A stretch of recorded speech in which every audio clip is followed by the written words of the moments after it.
وسلام على عباده الذين اصطفى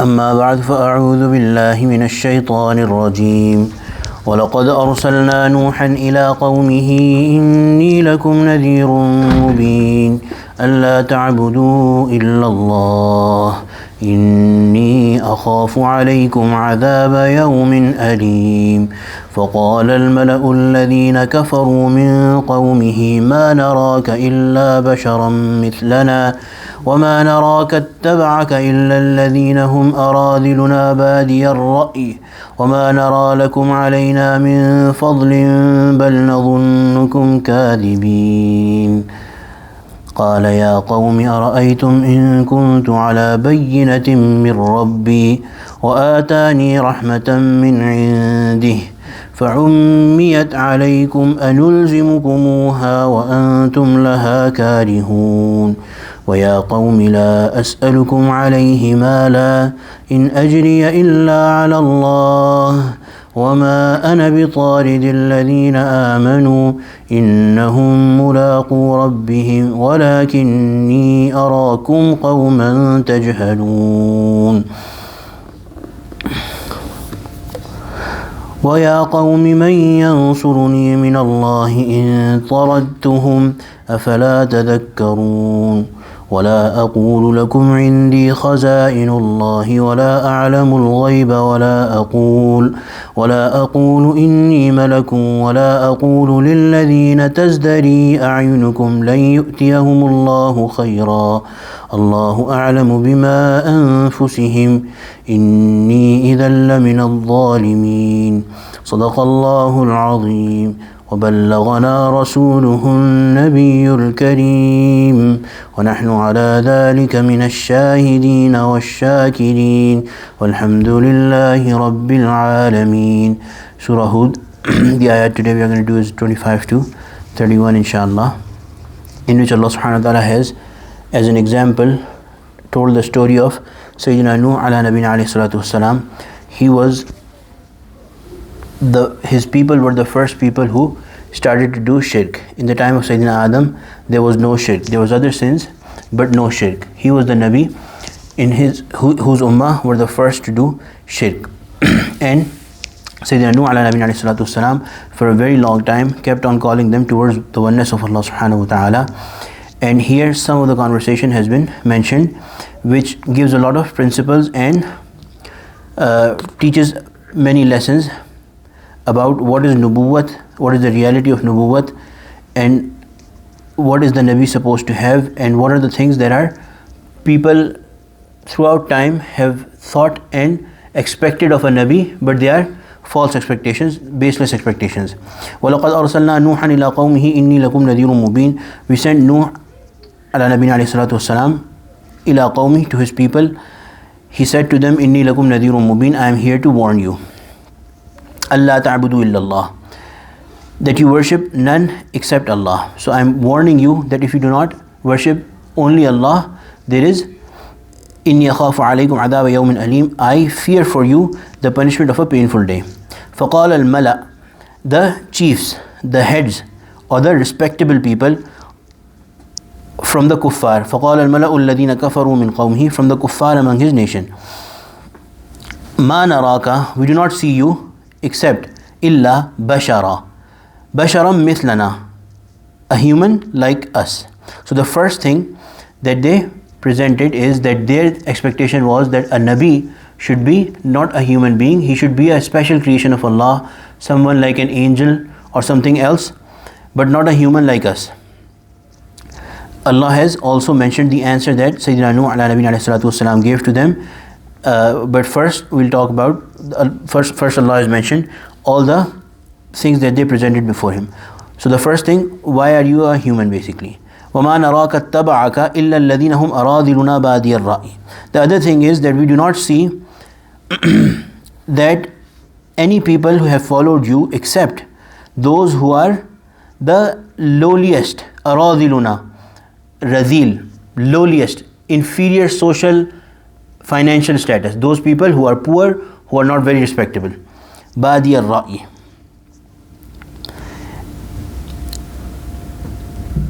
وَمَا نَرَى لَكُمْ عَلَيْنَا مِنْ فَضْلٍ بَلْ نَظُنُّكُمْ كَاذِبِينَ. We have not seen in you people any superiority over us, any fadl. بَلْ نَظُنُّكُمْ كَاذِبِينَ. Rather we believe that you are liars.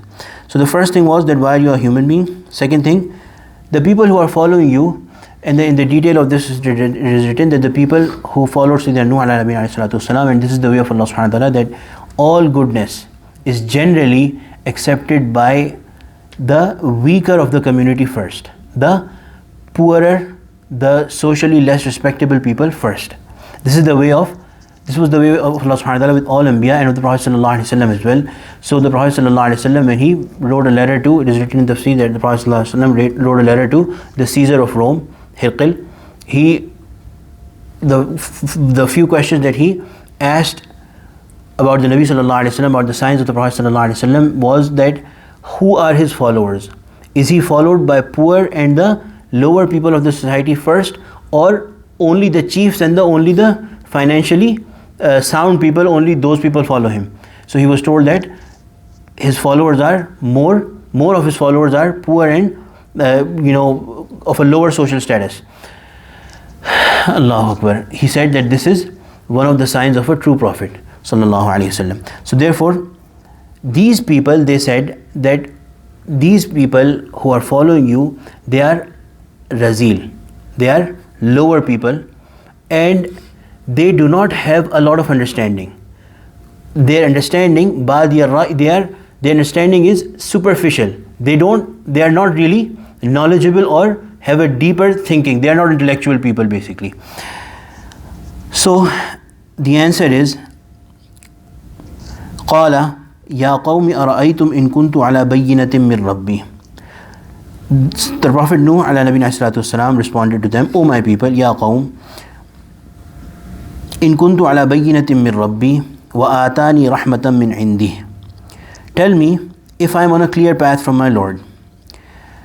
And bayyina, open, clear sign. Wa atani rahmatan min indi, and his mercy from Allah subhanahu wa ta'ala, from his special mercy from Allah subhanahu wa ta'ala. This refers to the miracles that the Sayyidina Nooh ala nabiyina salatu wasalam had brought.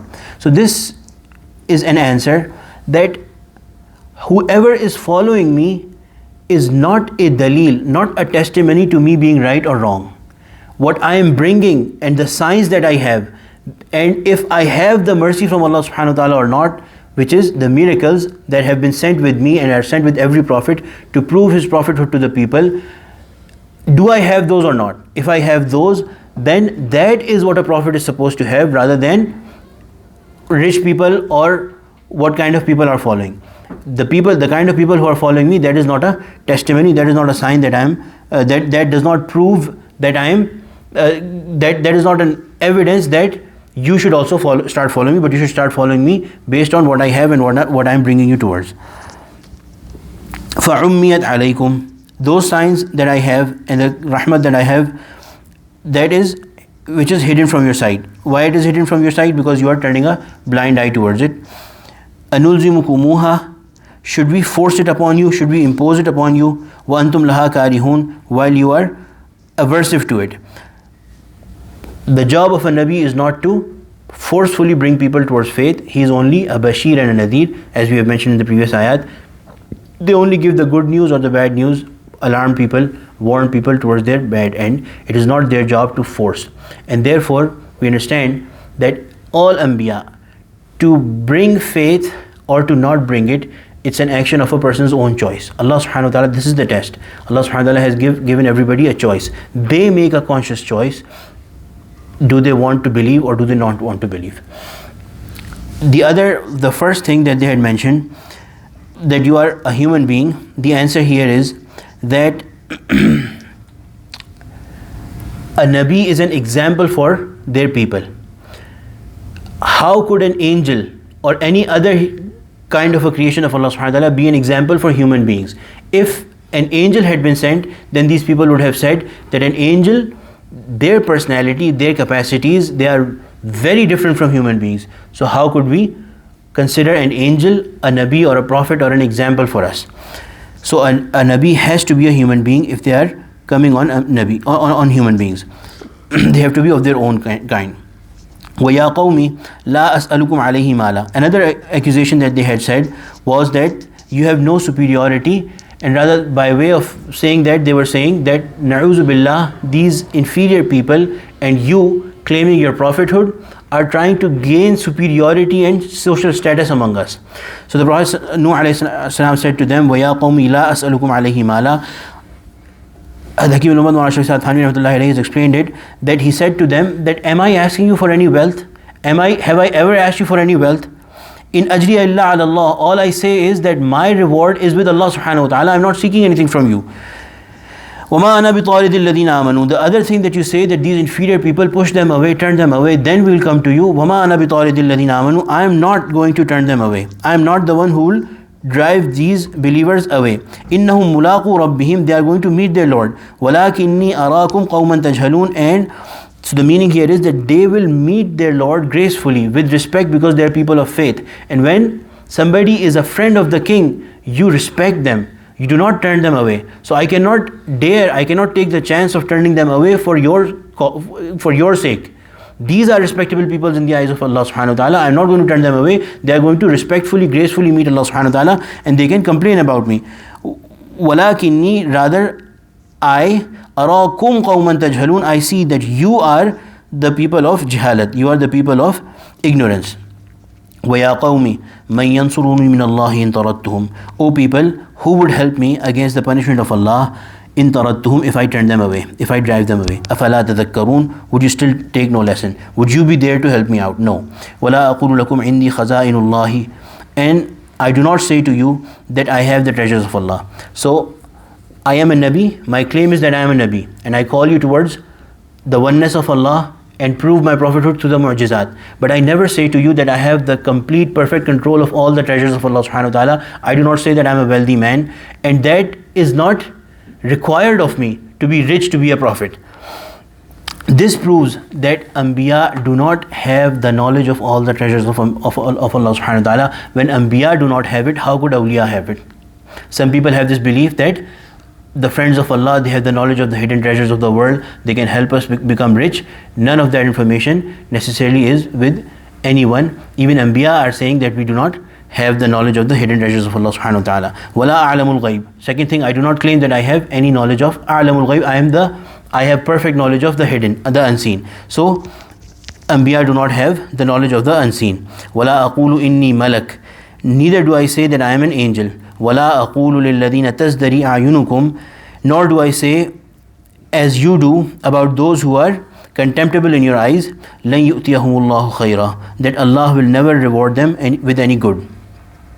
Allahu a'lamu bima fi anfusihim. Allah knows best what lies in their hearts. So what is in their nufus, what is inside them, makes them valuable. And this is the true value, not your wealth, not your social status, not how respectable you are. No, what makes a person valuable in the eyes of Allah subhanahu wa ta'ala and worthy of more reward is what is inside them. Inni idhal lamina adh-dhalimin. If I were to say any of these, I would have been among the unjust people, among the cruel people. May Allah subhanahu wa ta'ala protect us, all of us, from all sorts of faithlessness, all sorts of kufr. May Allah subhanahu wa ta'ala always establish us on the right aqaid, right practice of deen. Ameen ya Rabbil Alameen. Rabbana taqabbal minna innaka antas samiul alim wa tub alayna innaka antat tawwabur rahim. اللهم اجعلنا من أهل القرآن الذي أهلك وخاصتك وصلى الله تعالى على خير خلقه سيدنا مولانا محمد وعلى آله وصحبه أجمعين آمين برحمتك يا أرحم الراحمين.